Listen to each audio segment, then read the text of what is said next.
Donc, je suis copropriétaire de l'Escarpé. Je m'appelle Simon-Louis Pépin. Je m'appelle Lisande Beauchemin. Je suis également copropriétaire de l'Escarpé.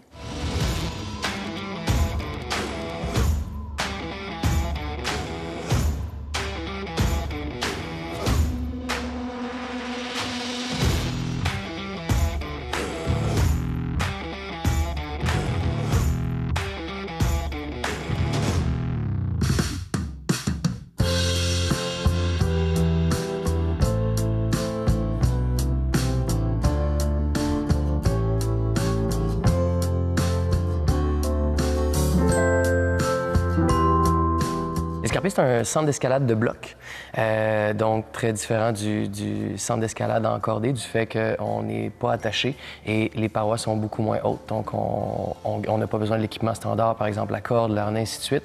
On grimpe et soit on dégrimpe ou soit on saute dans les matelas qui sont là pour recevoir les chutes. On a ouvert en décembre 2017, donc ça fait tout juste 1 an et demi.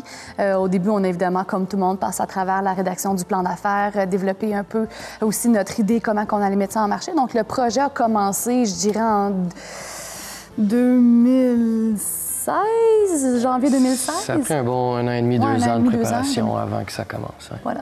Les services offerts ici, principalement, c'est de l'accès à la salle, comme dans un centre de conditionnement physique, si on veut. Mais sinon, outre ça, on a plusieurs activités connexes de même dans la salle même. Il y a l'escalade, bien sûr. Il y a aussi la zone d'entraînement, la slackline, ainsi de suite. On a des soirées thématiques aussi. Fait que, de base, c'est ça. Mais aussi, il y a toute la section des cours de groupe, cours privés, semi-privés, ainsi de suite. Et on a aussi du scolaire, du corporatif qui viennent aussi en journée pour faire des activités de groupe. J'ajouterais aussi les fêtes d'enfants qu'on a régulièrement aussi, les événementiels. On fait plusieurs événements à l'interne, des compétitions, des choses comme ça. Donc, ça fait un peu le portrait des services offerts. Ouais.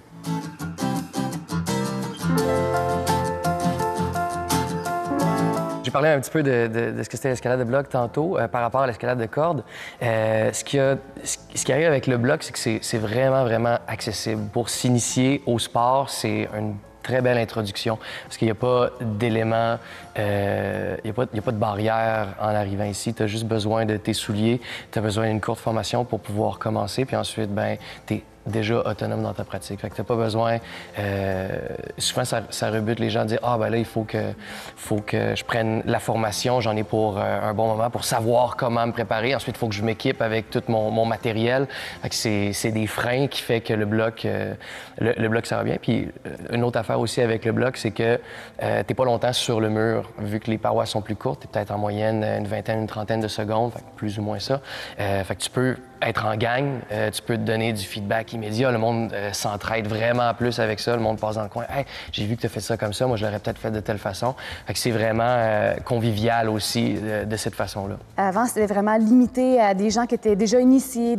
Souvent, on les voyait un peu comme crinqués, un peu bizarres. Même, c'est des gens qui étaient vraiment intenses dans ce sport-là. Aujourd'hui, le sport, l'escalade de bloc, c'est beaucoup ouvert, comme Simon expliquait justement par rapport à l'accessibilité. Donc, le bloc a vraiment permis de mettre l'escalade sur la map, si je peux dire, de permettre à plus de monde de s'initier à ce sport-là et de découvrir les joies de l'escalade.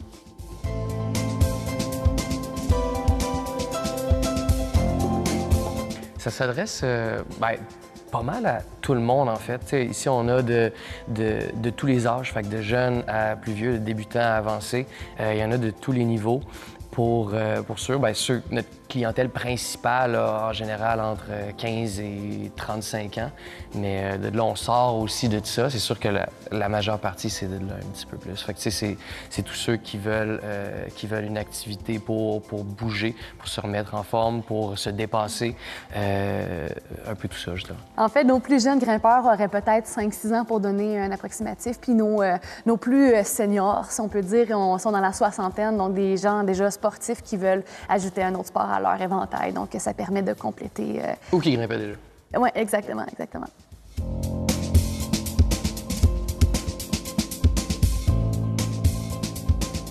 Je pense que c'est un bon moment pour la ville avec la croissance de l'escalade, justement, à travers le Québec, puis l'arrivée de, justement, une nouvelle activité, puis le monde, justement, qui cherche je pense de plus en plus à avoir un mode de vie sain, et ainsi de suite, pour eux et pour leurs enfants, ben, qu'on ait justement de la diversité puis de la variété là-dedans dans une activité qui est en plein essor. Je pense que c'était vraiment un bon timing puis le bon temps pour amener ça. Puis éventuellement, ben là, c'est ça, chaque autre ville du Québec qui avait déjà de l'escalade, ben c'est ça, ils sont allés progressivement. Puis là, depuis, il y a un boom, fait que c'était le temps, je crois. Oui, c'est le temps. Puis en fait, moi, je me rappelle, il y a quelques années, quand j'étais au cégep, j'avais juste envie de pouvoir grimper, puis il n'y avait rien de grimpable. Je dis, voyons donc, il n'y a rien de grimpable à Drummondville, comment ça se fait dans ma tête? C'est sûr que je venais d'un petit patelin, d'un petit coin, là, mais dans ma tête, Drummondville, c'était une grosse ville. Je dis, ben, comment ça qu'il n'y a pas d'escalade ici? Donc, 12 ans plus tard, 15 ans plus tard, en tout cas, quelques années plus tard, enfin, qu'il y a un centre d'escalade qui peut être, qui offre une nouvelle offre de service pour les gens qui n'en avaient pas. Je trouve que c'était vraiment un must. À Drummondville, ça a fait du bien. Puis il y a plusieurs grimpeurs aussi qui nous disent, on vous attendait avec impatience. Là, on avait tellement hâte qu'il y ait enfin un centre à Drummondville. Donc là-dessus, on est vraiment content de pouvoir répondre à ce besoin-là. Notre avantage concurrentiel, en fait, je pense que c'est le fait d'être le premier et seul vrai centre d'escalade en région. Oui, il y avait des murs, quelques parois dans les écoles secondaires, mais c'est tellement différent comme offre de service. Un grimpeur ne pourra pas se satisfaire éternellement de ces quelques parois. Donc, d'avoir cette offre complète, puis surtout de permettre aux grimpeurs de se réunir. Ça paraît de rien, mais c'est super important d'être un lieu de partage, de rassemblement, d'entraide. Ça stimule le sport. Tu as envie de progresser dans ce sport-là aussi. Donc, je pense que ça donne un avantage important pour les grimpeurs de venir directement ici versus dans une école où il y aurait une disponibilité de 9h à midi le dimanche matin, par exemple. L'accessibilité puis le fait que ce soit un centre exclusif à ça et de bloc va faire une grosse différence également là-dedans, dans le sens qu'on a parlé déjà un peu de tous les avantages en accessibilité, que ce soit du bloc. Après ça, ben c'est aussi le fait que l'escalade évolue beaucoup puis est très, très, très différent de ce qu'il y avait il y a 10 ans. Il y a juste dans les angles des murs, dans la façon de placer les prises, placer les volumes, de déplacer les reliefs un petit peu là-dedans. Il y a beaucoup dans la technologie de ce sport-là qui a évolué. Le fait de renouveler fréquemment aussi les différents parcours, les différents blocs, ça, c'est une autre chose aussi, dans le sens qu'il y a eu une époque où on les laissait là, puis voilà, éventuellement, l'année prochaine, peut-être qu'on va les changer. Là, chaque semaine, de section en section, on se déplace jusqu'à ce qu'on ait fait le tour du gym, que tout ait changé. Puis ensuite, ben là, on recommence à ce moment-là. Fait qu'il y a tout le temps ça jusqu'à quand il y a des événements, c'est différent aussi. Fait que d'amener une vibe puis une communauté dans un centre d'escalade, ben tout ça fait en sorte que c'est très différent puis c'est très unique de ce qu'il y avait à Drummondville.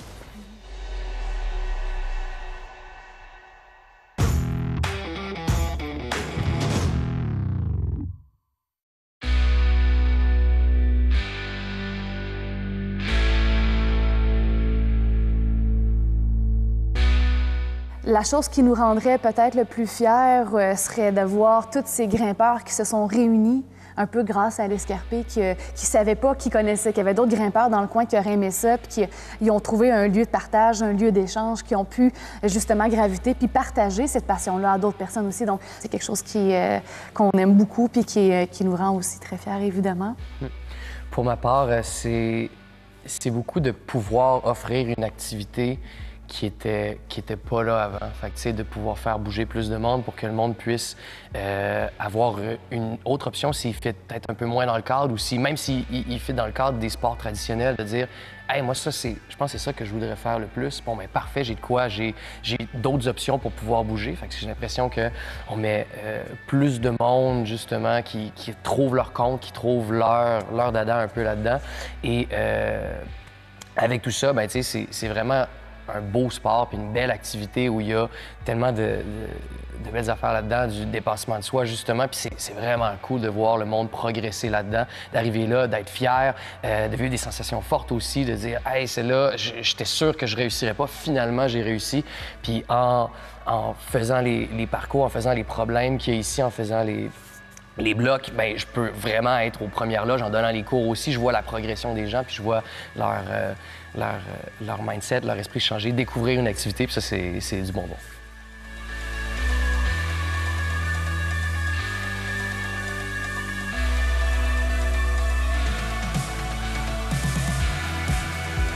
On nous pose souvent la question, est-ce qu'il va y avoir de la corde? C'est la grande question qu'on nous pose souvent, puis aussi en lien avec le principe de démystifier l'escalade de bloc, qui est un peu méconnu ici en région. Donc, pourquoi pas? Pourquoi pas de la corde s'il y a demande, si nos grimpeurs sont rendus là, si la ville continue de se développer, que le projet, nous, on est prêt à aller de l'avant. Mais est-ce que d'abord, on va s'assurer qu'il y a une demande réelle et que les gens sont prêts à vouloir avoir ce nouveau service-là aussi? Je pense que ça pourrait être un... Bien, c'est ça. L'escarpé va vraiment, comme toute entreprise qui démarre, mais nous aussi, dans nos projets, va vraiment en croissance. Puis la croissance va avec la demande. Fait que si les gens sont prêts, là, je pense que c'était vraiment parfait de commencer avec la façon la plus accessible de faire de l'escalade. Ensuite, bon, plus il y a des gens, puis plus il y a du monde qui commence à se mettre dans ce sport-là, après ça, bien, les gens vont essayer d'aller dehors, vont essayer d'aller dans d'autres centres. Oh, là, l'escalade encordée, c'est quoi? C'est quoi les différentes étapes, les différentes hiérarchies, les différentes domaines, les différents domaines, un peu tout ça. Puis plus ils s'informent, puis plus ils sont craqués, puis plus il y a du monde, bien, plus on peut dire « Ah, ben regarde, nous autres, on veut y aller vers de la corde. » Fait que ça prend juste, ça prend encore une fois le bon timing, je pense, mais c'est dans notre tête, c'est dans notre liste de projets qu'on a. Faut juste voir que ce soit le bon moment. On a toujours plein de projets en background, là, puis on est comme, bon, lequel qu'on développe? On est rendu où dans notre... C'est toujours la clientèle qui va définir le prochain projet de développement. Donc, on en a quelques-uns en arrière, dans la tête, et puis on attend le bon moment pour les lancer. Puis, tu sais, il reste de la place aussi juste dans cette section-là. Par exemple, l'iceberg ou la petite section qui est là, bien, elle peut aussi aller jusqu'au mur ici. Fait qu'il y a juste dans le bloc, il y a d'autres affaires aussi qu'on a en tête pour amener peut-être un toit, quelque chose de plus déversant, de plus négatif penché ici, ou sinon une plus grande dalle qui part du sol également. Fait qu'il y a d'autres affaires aussi par rapport à ça, par rapport au bloc.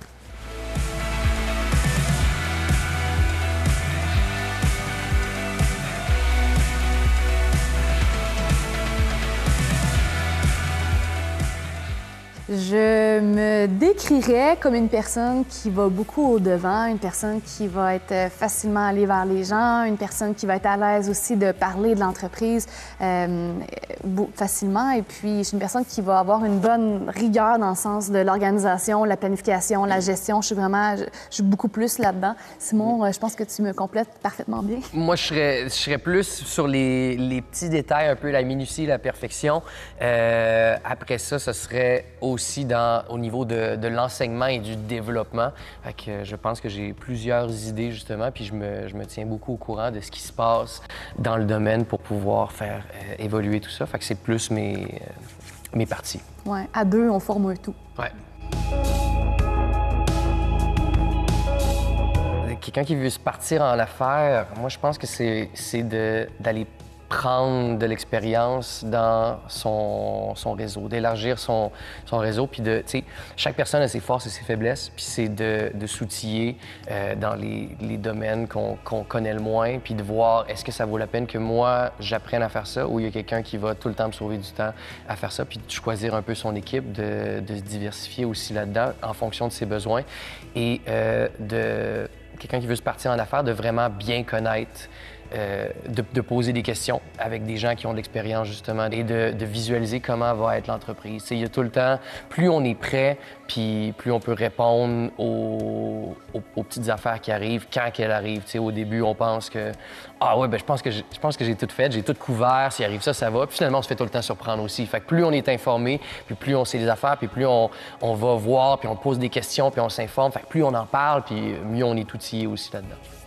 Moi, je conseillerais à un jeune entrepreneur ou à un entrepreneur de croire en soi. Souvent, on a des doutes. Il y a tellement de défis qui se posent. Il y a tellement de barrières qui vont se mettre dans ton chemin. Tu te dis « j'y arriverai jamais », mais c'est pas vrai. Crois en ton projet, crois en toi, puis ça va se développer. Mais de se faire confiance puis de croire en son projet, je pense que ça fait une bonne différence aussi dans l'attitude que tu vas avoir par rapport à ton projet.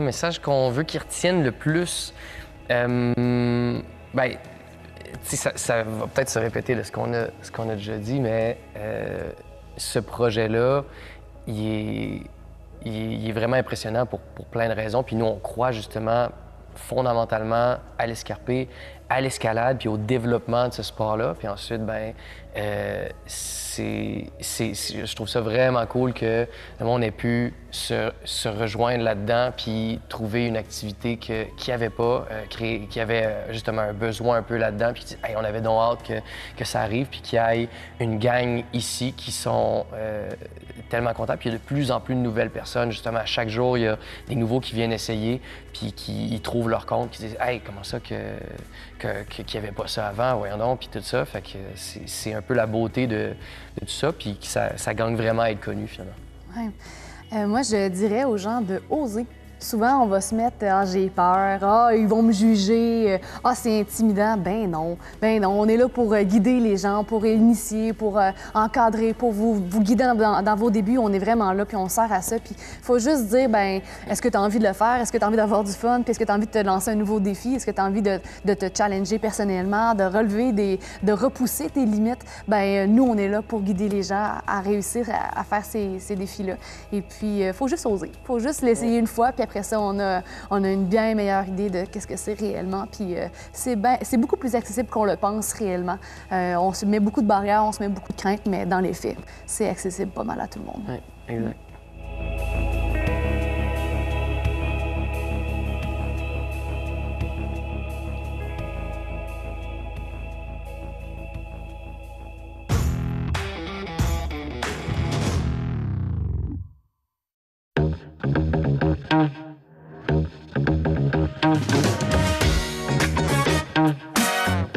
Aujourd'hui, on est sur le point d'ouvrir notre chocolaterie de Saint-Hyacinthe.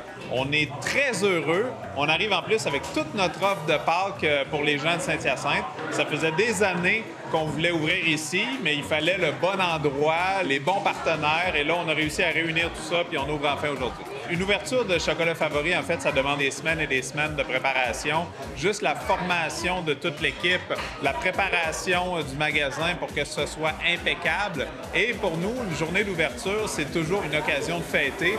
Donc, il y a Gino Chouinard qui est là. On a préparé toutes sortes de bouchées et de choses spéciales pour que les gens puissent essayer toutes nos différentes saveurs de chocolat. Alors, c'est sûr que tout ça demande beaucoup de préparation.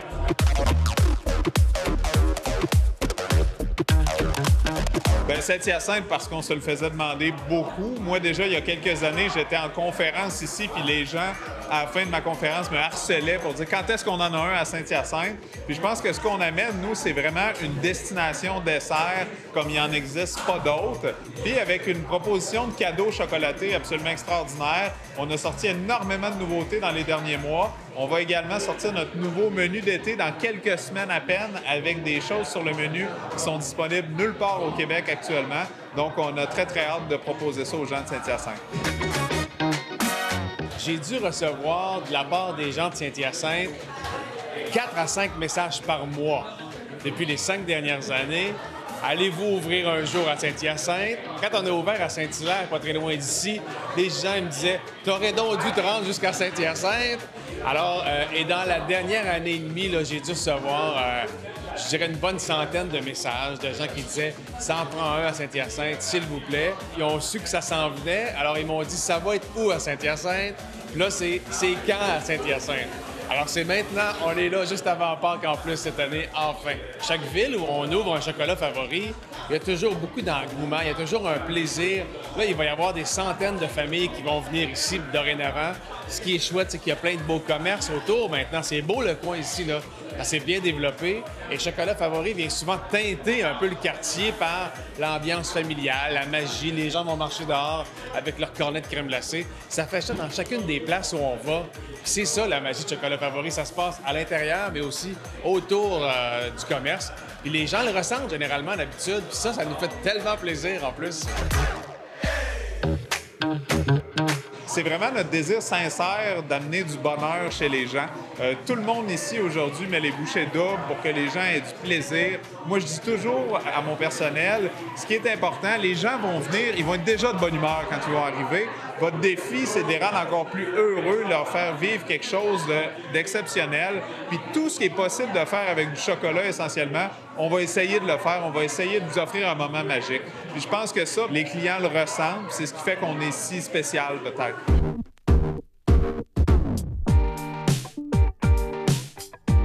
On a n'a jamais fait de compromis sur la qualité de notre chocolat. Donc, tout le chocolat ici, c'est 100% pur. On n'a pas d'huile, aucun agent dilutif. C'est vraiment du chocolat. C'est notre marque de commerce. On a aussi, vous ne trouverez jamais dans aucune chocolaterie autant de variétés de chocolat, que ce soit dans nos chocolats d'enrobage avec toutes les saveurs, notre coffret découverte qui offre des chocolats de 12 endroits différents dans le monde pour déguster. On a même le caramel doré qui est une nouvelle saveur qu'on propose pour Pâques, qui est vraiment une saveur particulière, qui rappelle un peu la crème brûlée, une espèce de caramel vraiment riche, onctueux. Alors ça, c'est des choses qui ne sont pas disponibles nulle part autre que chez Chocolat Favori. Alors oui, le marketing est bon, mais le produit est tellement extraordinaire que les gens veulent toujours revenir goûter au produit. La preuve, moi, là, j'habitais à Beauport, entre 1994 et 2000. Et de Beauport à Lévis, où est-ce qu'il y avait un Chocolat Favori, je faisais une demi-heure de route, une demi-heure de line-up pour aller moi-même manger un cornet de Chocolat Favori. Mais quand j'ai été le premier franchisé à ouvrir à Boucherville, je me disais « Yes, j'ai mon propre Chocolat Favori maintenant ». Avec mes enfants, c'était super. On n'avait pas à aller à Longueuil, trop loin. On avait ça à côté de la porte chez nous. Alors, c'est ça la magie. C'est oui, en dedans, le commerce est magnifique, c'est beau, les produits sont extraordinaires. Le chocolat, il n'est pas dilué, il n'y a pas de produits de conservation. Alors, c'est vraiment du chocolat parfait pour plaire aux familles. Puis ça marche. Regarde, il y a déjà une bonne centaine de personnes qui attendent là, à 45 minutes de l'ouverture à peu près. Alors, c'est super.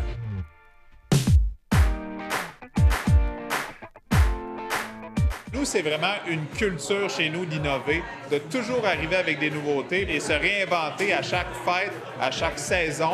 Parce qu'évidemment, on a toute l'offre au niveau des desserts, mais il y a aussi toute l'offre des fêtes, comme notre chocolat de Pâques actuellement. Mais après ça, Noël, Saint-Valentin, à chaque fois, on essaie de se réinventer puis d'offrir quelque chose qui est tout nouveau. Ce qui est le fun, c'est que c'est du chocolat. Et le chocolat, c'est une matière qui nous donne tellement de potentiel qu'on peut amener dans tellement de directions différentes, que ce soit au niveau des saveurs, de la texture, des agencements, des recettes qu'on propose aux consommateurs. Alors, c'est avec ça qu'on travaille pour amener de l'innovation.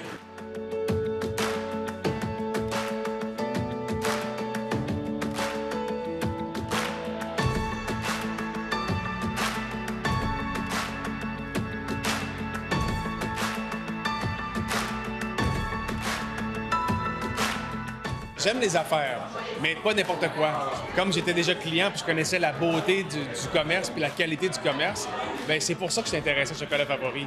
J'ai 2 jeunes enfants. Moi, je suis la famille type, là, crème glacée. Là. Tu sais, après souper, là, avec un enfant de 12 ans puis un enfant de 9 ans, là, aller prendre un cornet, c'est pareil. Alors, j'étais vraiment dans le stéréotype parfait de Chocolat Favori, la petite famille qui a envie d'aller changer les idées, vivre une expérience magique, pas trop chère. Alors, c'est pour ça que j'ai accepté d'être ambassadeur de la marque. Ça fait 5 ans maintenant, tu sais, que je travaille à aider Dominique à faire connaître la marque de Chocolat Favori. Et là, plus ça va, plus ça marche, tu sais.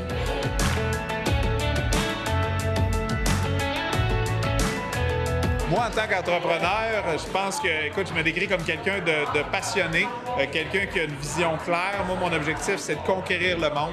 Je pense que Chocolat Favori offre quelque chose d'unique au monde, et qu'on peut développer et faire découvrir à tout le monde partout. On est déjà en Ontario, on est déjà en Colombie-Britannique. On veut s'exporter à l'extérieur du Canada aussi. Alors, c'est un peu ça. Moi, je me définis comme un entrepreneur qui sait bien s'entourer, et qu'après ça, on part à la conquête du monde. Bien, je peux juste dire aux gens un truc. Tu sais, ça fait longtemps que vous nous souhaitiez à Saint-Hyacinthe. On est enfin là. À vous maintenant de partager la bonne nouvelle. Dites aux gens de venir juste découvrir la magie qu'il y a ici. Puis après, je pense que vous allez, comme à peu près tout le monde, succomber au charme de nos employés, de la qualité de nos produits et de tout ce qu'on a d'autre aussi de disponible sur les nombreuses, tu sais, sur les tablettes. Là, c'est Pâques, là, les chocolats de Pâques, c'est incroyable. Après, on va arriver à l'été, il y a des gâteaux de fête, il y a vraiment plein de trucs. Chaque saison a ses produits spécifiques, puis c'est magique.